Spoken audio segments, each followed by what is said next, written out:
Hello বন্ধুরা, আমাদের সহজ রান্নাঘরে আপনাদের স্বাগতম। আমি আজকে আপনাদেরকে দেখাবো যে কি করে আপনারা ইলিশ মাছের সরিষা পাতুরি কি করে তৈরি করতে পারবেন সেই সহজ রেসিপিটি।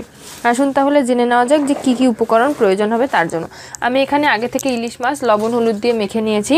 এখানে মরিচের গুঁড়া নিয়েছি, কয়েকটা তেজপাতা নিয়েছি, লবণ হলুদের গুঁড়া, আর এখানে নিয়েছি জিরা বাটা, আর এখানে আমি সরিষা বেটে নিয়েছি, এখানে কাঁচামরিচ বাটা, আর ফ্লেভারের জন্য কয়েকটা কাঁচামরিচ নিয়েছি। তাহলে আসুন দেখে নেওয়া যাক যে এই সরিষা ইলিশটা কি করে আপনারা সহজেই তৈরি করতে পারবেন। আমরা একটা চুলায় কড়াই বসিয়ে দিয়েছি এবং কড়াইয়ে তেল দিয়েছি। তেলটা গরম হয়ে গেছে। এখন তেলের মধ্যে আমি দিয়ে দিচ্ছি কয়েকটা তেজপাতা, আর দিয়ে দিচ্ছি ফোড়নের জন্য জিরা।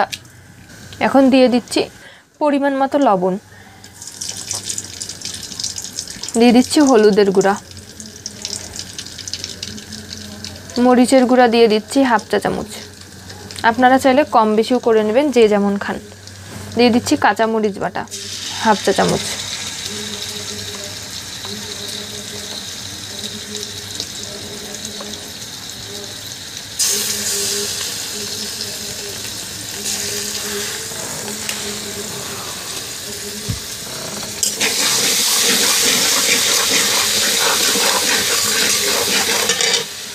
এখন দিয়ে দেব সরিষা বাটা। আমি এখানে 2 চামচ পরিমাণে সরিষা বেটে নিয়েছি। আপনারা চাইলে কম বেশিও করতে পারবেন। আমার মাছ যেহেতু 6 পিস, সেই হিসাবে আমি সরিষাটা বেটে নিয়েছি। এখন ভালো করে তেলের সাথে হালকা মিডিয়াম আঁচে হালকা করে ভাজতে হবে। এখন দিয়ে দিচ্ছি ফ্লেভারের জন্য 4টা কাঁচামরিচ। এখন সরিষাটা 1 মিনিট ধরে নাড়াচাড়া করার পরে উল্টে পাল্টে নাড়াচাড়া করার পরে এখন দিয়ে দিচ্ছি মাছগুলোকে।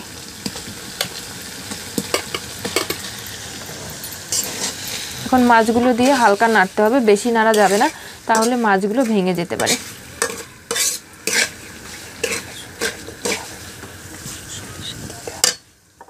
আর বেশিক্ষণ ভাজাও যাবে না, সরিষা তিতা হয়ে যাবে। এখন আমি দিয়ে দিচ্ছি সামান্য পরিমাণে পানি, যাতে করে মাছটাও সেদ্ধ হয় এবং সরিষাটাও মাছের ভিতরে ঢুকতে পারে, সেজন্য। এখন 5 মিনিট সেদ্ধ করার পরে নামিয়ে ফেলবো।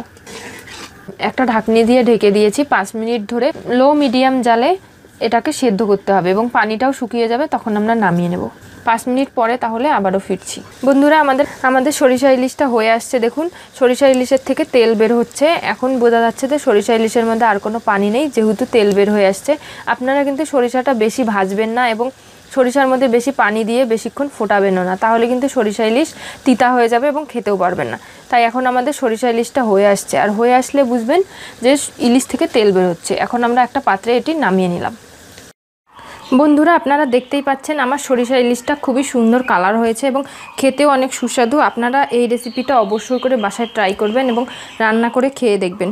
আর আমার এই রেসিপিটা যদি আপনাদের ভালো লেগে থাকে তাহলে অবশ্যই করে আমার চ্যানেলটি সাবস্ক্রাইব করুন এবং পাশে থাকা বেল বাটনটি অবশ্যই করে ক্লিক করুন। আজকে এই পর্যন্ত। ধন্যবাদ সবাইকে।